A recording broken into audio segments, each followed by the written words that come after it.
A lion's roar echoes through marble corridors. Somewhere, a newborn screams in reply. Outside, the scent of myrrh and burning hair drifts from the temple pyres, an offering perhaps to whichever deity watches over children born into dynasties steeped in blood. Later, the wet nurse will swear the infant bit her breast with unnatural strength. The astrologer will say the stars flickered. The family, locked in their fortress of privilege and suspicion, will choose silence over awe. But the omen is recorded in no official scroll. Only the rumors remain. This was the birth of Gaius Julius Caesar Germanicus, later known as Caligula, the boy who would become Rome's most infamous emperor, the man who would throw nobles to wild animals for sport, who would name his horse a priest, who would, in time, bleed an empire dry with fear, laughter, and the growl of waiting tigers. Today we reveal how a child born in ivory sheets became a symbol of imperial terror, where cruelty was performance and madness was the show. His early years were forged in a furnace of paranoia. Caligula's father, the heroic Germanicus, was beloved by both soldiers and the people, a golden general with victories stitched into his cloak. But this popularity was a double-edged blade. Emperor Tiberius, his adoptive grandfather, saw Germanicus as a threat. So when Germanicus died young, likely poisoned, the empire collectively held its breath. Officially it was illness. Unofficially it was sabotage. Caligula was just 7. He watched as his mother Agrippina the Elder began a defiant campaign to avenge her husband, pushing against the gears of Roman power. She was elegant, fearless, and utterly doomed. One by one, her allies were arrested, exiled, or executed. She herself would starve to death, and 2 of Caligula's brothers would die in chains. But not Gaius. Tiberius summoned the boy to live with him on the island of Capri, a secluded paradise for the emperor's final years, festooned with wine, statues, and decadence. It was also a prison of perversion. Historical records hint at horrors, orgies, forced drownings, even infants flung from cliffs for amusement. Whether these tales are truth or rumor, one fact remains: Caligula survived Capri. And more than that, he adapted. He learned silence. He learned performance. He watched the emperor with wide, careful eyes and smiled when expected. He earned the nickname Caligula, Little Boots, because he wore a child-sized soldier's uniform during military parades. At first it was affectionate. Later it would be whispered with dread. Tiberius, a master manipulator, reportedly said, "I am nursing a viper for Rome's bosom." Yet he left Caligula as co-heir alongside his own grandson. Scholars still debate whether this was a deliberate act of sabotage. Did Tiberius want to destroy the empire that turned against him? Or did he simply underestimate the child he'd groomed in shadows? Whatever the truth, in AD 37, Tiberius died under suspicious circumstances. Some claimed Caligula smothered him with a pillow. Others said the emperor choked naturally, and Caligula ordered the guards to delay assistance. Either way, when the young man stepped into power, Rome erupted with joy. The Senate praised his modesty. Coins were minted in his honor. He held ceremonies for his dead family members, lifting their reputations from disgrace. He played the role of the golden sun returned to heal the wounds of tyranny. But just 6 months into his reign, something cracked. A violent illness swept through the palace. Caligula's body burned with fever. He hallucinated. Priests sacrificed night and day, but the gods remained silent. When he recovered, he was no longer the smiling prince. He was different. Paranoid, capricious, addicted to spectacle. Those who had laughed with him now noticed the pause before he laughed back. Servants said his eyes twitched. He once stared at the moon for hours, then had his guards flog the nearest tree. What changed during that illness? Some say it was encephalitis. Others suspect poisoning by rivals. A few whisper that madness had always stalked his bloodline, from Julia the Elder to Nero, down the Julian vein like a venom. Whatever the cause, the effect was irreversible. Caligula was now emperor not just in title but in terror. He restructured the court like a stage play. One senator, summoned to a midnight meeting, found Caligula dressed as Venus, lounging nude beneath golden drapery. Another was forced to run beside the emperor's chariot for hours until he collapsed. Failed to laugh at a joke? Greet him too cheerfully? Greet him not cheerfully enough? Also death. And then came the animals. Exotic beasts had long been part of Roman entertainment. But Caligula elevated them to instruments of policy. Lions, bears, panthers, shipped in from across the empire, caged in marble pens beneath the arena. These were not just for games. They became Caligula's executioners. One senator who questioned the emperor's budget allocations was thrown, still robed, into the arena mid-meal. The crowd, confused, thought it part of the show, until the tiger disemboweled him. In another incident, Caligula ordered a row of nobles to kneel during a banquet. Then he had their sons dragged in, accused them of treason, and fed the boys to hyenas. No trial. No appeal. Just the crunch of bones and the laughter of an emperor sipping date wine. Even children weren't spared. In one fringe account, a court jester who mocked Caligula's sandals was sentenced to fight a leopard with only a spoon. The crowd applauded. The leopard won. Historians often debate, were these episodes exaggerated by political enemies after Caligula's fall? Possibly. But even the most sympathetic sources admit his sadism was calculated. These were not tantrums. They were performances, rituals designed to maintain power through fear. The empire watched. The empire obeyed. And in the shadows, the tigers waited. The arena was no longer a place of sport. It had become Caligula's cathedral. He redesigned the great amphitheaters of Rome not for public enjoyment but for imperial dominance. These were temples to fear, where citizens became spectators of their own subjugation. Each show was curated like a blood-soaked opera. Lighting, music, pacing. Nothing happened by accident. The emperor didn't just rule Rome, he directed it. One spring morning, 1,000 spectators packed into the marble seats of the Colosseum, expecting a standard execution, perhaps a thief mauled by leopards or a rebel decapitated by trained gladiators. Instead, Caligula himself emerged, not in robes of state but draped in shimmering gold. He wore sandals crusted with emeralds and a breastplate molded to resemble divine musculature. In his hand, a staff carved from ivory. At his side, a chained panther yawned. He paused, looked up at the audience, and smiled. Then, with theatrical flair, he announced that today's main event would not involve criminals at all, but senators. 2 men were dragged into the arena, each gagged and bound. One was weeping. The other stood stiff, jaw clenched.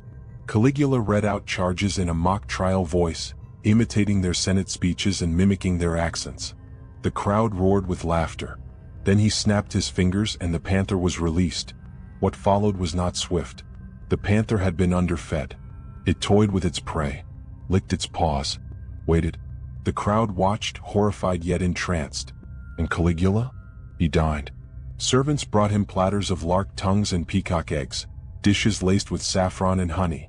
He ate as the panther began its work. It was spectacle as dominion.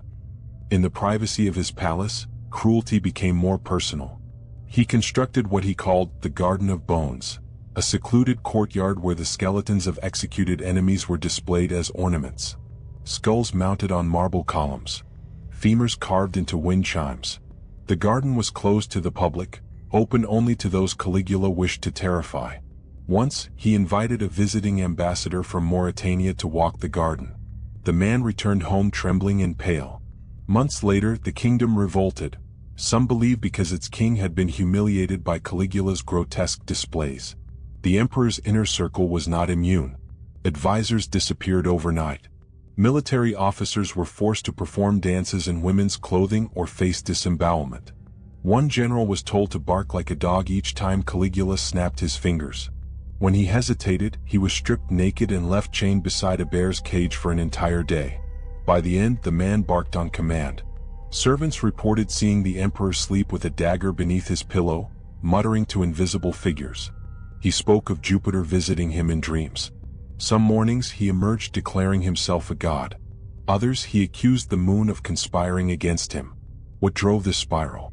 Scholars debate endlessly. Some argue he suffered from temporal lobe epilepsy, which could explain his hallucinations and violent mood swings. Others suggest schizophrenia, aggravated by childhood trauma and isolation. A fringe theory holds that his descent was purely strategic, that madness was a mask he wore to destabilize enemies.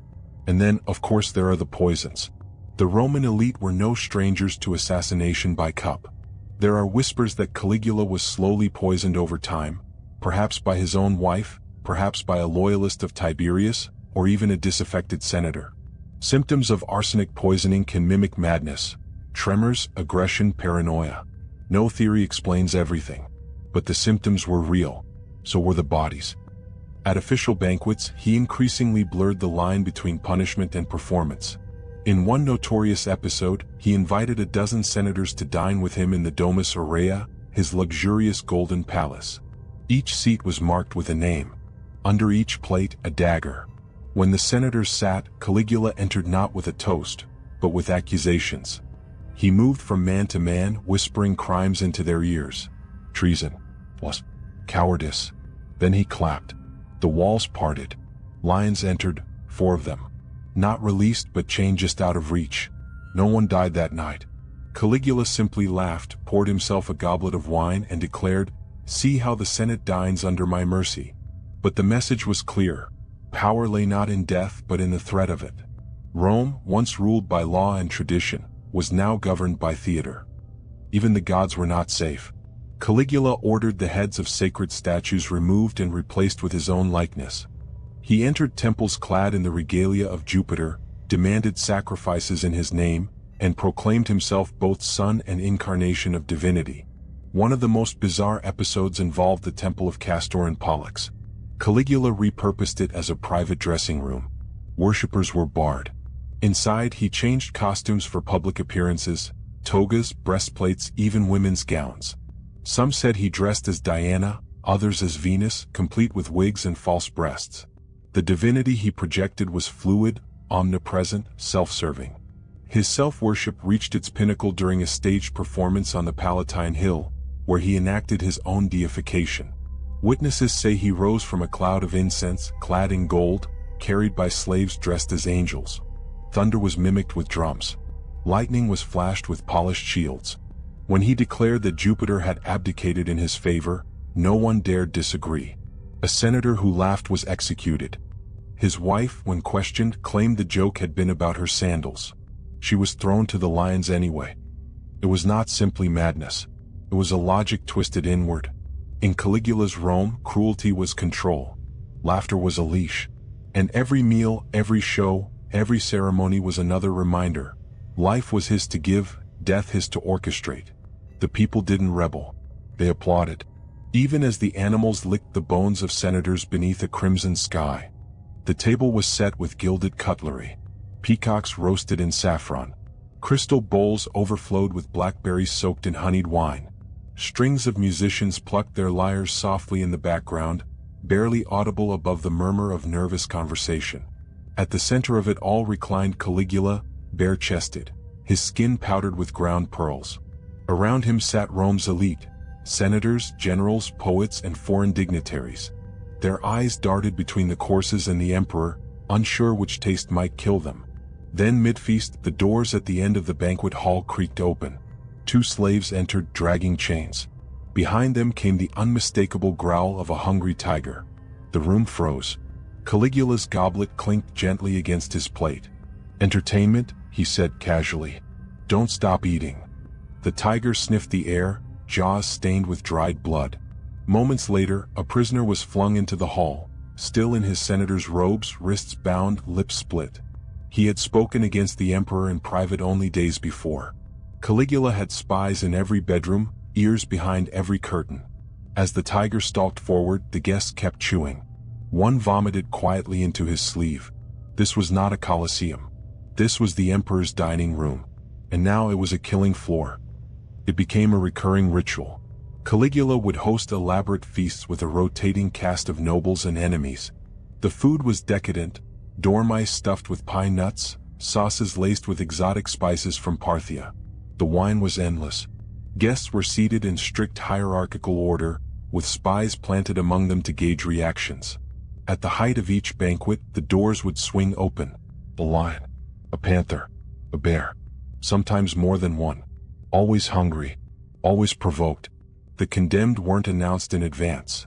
Caligula would rise and begin to toast individuals in the room, complimenting their courage, their beauty, their loyalty. The game was in guessing who wouldn't get toasted. If he toasted your enemy, you were safe. If he praised you too emphatically, it meant you were likely to be dragged next. In one chilling account, a guest whispered a prayer during dessert. Caligula overheard and called for a priest. "Let's see if your gods save you before the tiger does," he quipped. The man's remains were scraped from the mosaic floor at dawn. And yet, Caligula didn't reserve this treatment for nobles alone. He extended it to artists, actors, and even slaves. One of the most twisted spectacles involved a troupe of traveling performers invited to the palace. After a flawless routine, Caligula clapped. Then he ordered the smallest among them, a dwarf named Eliphas, thrown to the animals. The crowd begged for mercy. Caligula relented briefly. He had Eliphas tied to the back of a bull and paraded around the banquet hall, bleeding from the knees, screaming in terror. Only then did he hand him to the leopards. What had Eliphas done wrong? He had made the emperor laugh too hard. "Joy is dangerous," Caligula later explained to a poet. "It loosens the jaw. Loosened jaws leak secrets." That poet was never seen again. Caligula's obsession with exotic beasts deepened. He demanded more animals from Africa, Arabia, and even India. Entire Roman fleets were diverted from trade missions to acquire elephants, snakes, crocodiles, creatures not native to Roman soil but desirable for the sheer unpredictability of their violence. His favorite, according to some accounts, was a massive white tiger named Draconis. It was said to sleep at the foot of his bed and dine from gilded trays. One servant claimed to have seen Caligula whisper secrets into its ear. Another said he watched the emperor feed it strips of senator flesh, though this has never been corroborated. Draconis became a living extension of Caligula's rule. Silent, beautiful, lethal. When a visiting Eastern king presented Caligula with a ceremonial blade instead of tribute gold, the emperor smiled, then released Draconis into the diplomatic reception. The king survived. Most of his entourage did not. Rome, watching from behind veils and columns, began to whisper not of madness, but of possession. That something had entered Caligula, through illness or sorcery or divine wrath, and twisted him into a hybrid of man and god and beast. No longer a ruler, now a ritual. The games became more surreal as time passed. In one recorded event, Caligula staged a mock naval battle on Lake Nemi, inviting hundreds of nobles to watch. At its climax, he announced that the losing crew had conspired to poison him and ordered them executed on the spot, by releasing a cage of wild dogs into their ship. From the shoreline, nobles watched as men leapt into the water, only to be shot with arrows or bludgeoned by guards. The emperor narrated the entire event like a stage play, sipping wine, occasionally applauding. Scholars still argue whether this was madness or method. One theory suggests that Caligula was deliberately using these displays to purge the Senate of opposition. The tiger, the banquet, the stage treason, they were tools of selection. Those who watched without flinching lived. Those who protested died. In a twisted way, he was building a new nobility, one hardened by terror, incapable of dissent. Another theory posits the opposite, that he was unhinged, and the empire was riding a nightmare until it inevitably woke up screaming. But Caligula didn't believe he was asleep. He believed he was divine. He began holding public festivals where he presided not as emperor, but as god. Theaters filled with actors playing mortals who begged him for mercy. When real beggars arrived, he had them flayed for mocking the performance. On one occasion, he crucified a critic upside down outside the theater, inscribing above him, "This is what happens to bad reviews." The tiger shows, once reserved for evening feasts, began to occur at random. In the forum at dawn. On street corners in front of bakeries. A chariot ride interrupted by a sudden execution. The unpredictability became the point. Rome itself was now the arena, and every Roman a potential participant. Caligula's guards carried small whistles shaped like wolf teeth. One blow and an animal cage nearby would open. Panic became routine. Children wept at the sound. Pregnant women miscarried. Men locked themselves inside for weeks. And yet, public approval remained oddly high. The masses, who were not invited to the feasts, who never tasted the terror of eye contact with the emperor, saw only pageantry. Free bread, dazzling shows, an emperor who fed the rich to beasts and threw coins into crowds. Bread and circus, taken to its most grotesque conclusion. For the poor it was a golden age. For everyone else it was a circus in which the lions had names and dinner preferences. The rains came late that year. Crops failed across Latium. Riverbeds cracked into dusty veins, and temples filled with prayers that stank of desperation. Rome, the beating heart of an empire, began to wheeze. But Caligula's appetite only grew. He responded to the famine not with grain but with more festivals, more tigers, more executions dressed up as theater. Gold was rerouted from public granaries to gild his personal fleet. In one notorious act of imperial vanity, he had an entire ship constructed of cedar and ivory, complete with a marble swimming pool and a garden, just to sail once around the Bay of Naples. Then he had it sunk. For drama. When the Senate raised concerns about rising hunger, Caligula answered with a series of staged public miracles. He would emerge from the temple of Isis and toss sacks of barley into the crowd, only for it to be discovered later that the grain was inedible, laced with lime and dust. "Let them consume the blessings of their God," he said, "and suffer no hunger." But the streets didn't echo with revolt. Not yet. Because what he did next made even the famine seem like a footnote in his descent. He declared war on the sea. It began with a rumor that Neptune, god of the oceans, had insulted him in a dream. Caligula took it seriously. He mobilized legions, gathered siege equipment, and marched toward the northern coast of Gaul, announcing a grand campaign against the unruly ocean itself. The soldiers, confused and terrified, obeyed. What followed remains one of the most baffling and debated episodes in Roman military history. Upon arrival at the English Channel, Caligula arranged his forces in battle formation facing the water. Trumpets sounded. Banners flew. Orders were shouted into the wind. Then he gave the command to attack. Spears were hurled into the waves. Catapults launched stones into the surf. Centurions slashed at foam. It was war as parody. Or war as prophecy. No one could tell anymore. Once satisfied, Caligula ordered his men to gather seashells as spoils of war. They were stored in baskets, weighed and catalogued. He then announced victory over Neptune and declared a triumph. Rome received the news with a mix of horror and disbelief. Some interpreted it as madness. Others saw a calculated insult to the military elite, humiliation disguised as farce. Either way, it deepened the cracks in the empire's foundations. One senator said quietly, "We are ruled by a clown who kills for applause." He was never seen again. It wasn't just Neptune who became a target. The gods themselves were restructured to fit Caligula's image. He began construction on a bridge made of ships, stretching across the Bay of Baiae. The point? To walk across the sea like a god. For 2 days, slaves lashed vessels together into a floating road. Once it was ready, Caligula donned the breastplate of Alexander the Great and marched across the water, surrounded by cheering soldiers and golden eagles. At the end of the crossing, he held a feast. Prisoners were sacrificed. A lion was roasted whole. The sky turned red with firelight, and Rome watched as their emperor strutted like a divine conqueror, half myth, half joke, all terror. Back in the capital, temples were renamed. Statues were remodeled. Caligula demanded that priests worship him above Jupiter. One unfortunate high priest hesitated during a ceremonial offering. He was crucified upside down inside the temple, and his children were forced to sing hymns as he died. "Divinity is obedience," Caligula declared. By now, the tiger shows had moved beyond novelty. They were ideology. When words failed, beasts spoke. When senators wavered, claws enforced loyalty. He kept a private menagerie beneath the palace. Not just tigers and lions now, but rarities, striped hyenas, horned rhinos, even a giraffe painted to resemble a serpent. Each creature was named after a senator or general. It was a joke no one dared laugh at.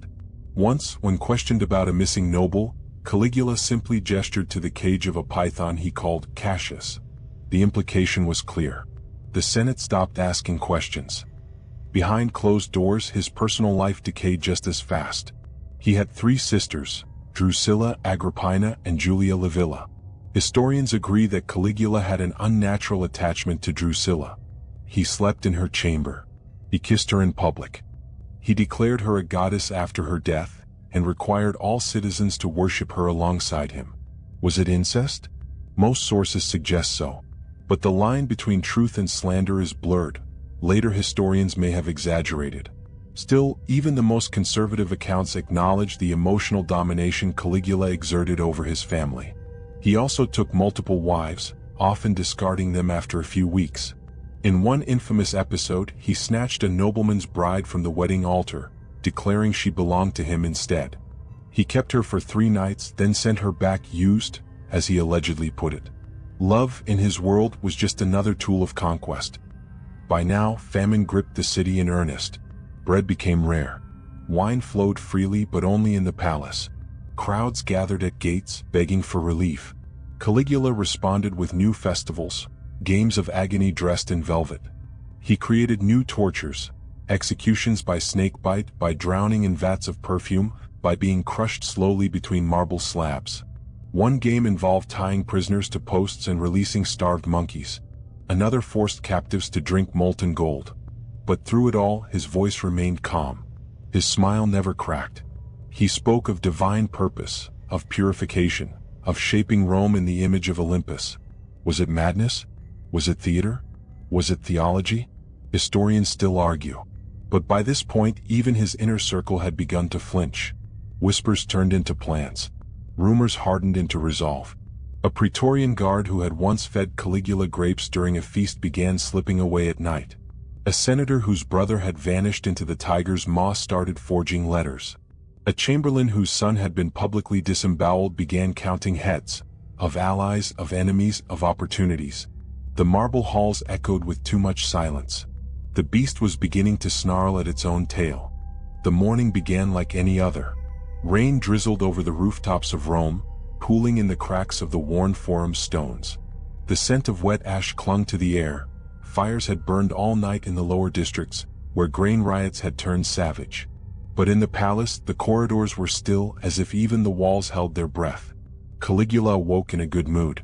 He bathed in saffron water, perfumed his chest with crushed roses, and chose a robe woven with real gold thread. He was scheduled to appear at a theater performance being held in his honor, one he had commissioned, cast, and written himself. The play was to end with his own apotheosis, where actors would proclaim him not merely Jupiter's son, but Jupiter reborn. The emperor chuckled as he rehearsed his lines in the mirror.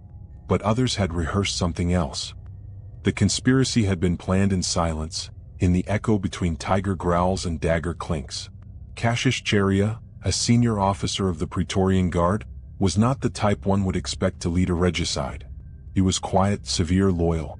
Caligula had mocked him mercilessly, called him effeminate, the eunuch, the stallion without legs. He had once forced Chaerea to bark like a dog before allowing him into a banquet. But Chaerea remembered every insult, every humiliation. He was not alone. Within the Guard and Senate, Caligula had turned allies into victims, then victims into enemies. Over time, these men found one another, bound not by politics but by trauma. The final straw came when Caligula announced plans to move the imperial capital to Alexandria. There, he said, the people would worship him properly. To the Senate, this meant exile. To the army, it meant disgrace. To Rome, it meant abandonment. The plan was simple: strike during the theater interlude, when Caligula would move between the stage and his quarters via a narrow passage. The guard stationed there would all be loyal to Chaerea, or at least too frightened to intervene. The stage was set. As the performance began, Caligula took his seat on a high platform, flanked by sycophants and slaves. The crowd was thin. Rome had grown weary of shows where actors bled for real. Still, he applauded with great enthusiasm, tossing coins to the pit below. At the scheduled moment, an attendant whispered that it was time to prepare for his entrance in the final act. Caligula stood, stretched, and walked casually toward the exit corridor, a silk sash dragging behind him like a serpent's tail. Chaerea was waiting. There was no speech, no warning, just steel. The first blade plunged into Caligula's neck, the second into his side. He staggered, clutching at the wall. More figures emerged, guards, senators, even a freedman from the palace kitchens. The air filled with the wet thud of knives against flesh. He did not die instantly. According to one fringe account, he tried to speak, mouth opened, eyes wide. No sound came, only a thin ribbon of blood. Then he fell, sprawled across the floor, gold robes splayed like wings, lifeless beneath the flickering torchlight. No animals, no audience applause, just silence. His body was left where it fell for hours. When slaves finally removed it, they found a boot still attached to the corpse. Inside was a note scrawled on goat parchment: "I am the god who walks." It was unclear whether he had written it, or whether someone had planted it as a final joke. The emperor's family did not fare better.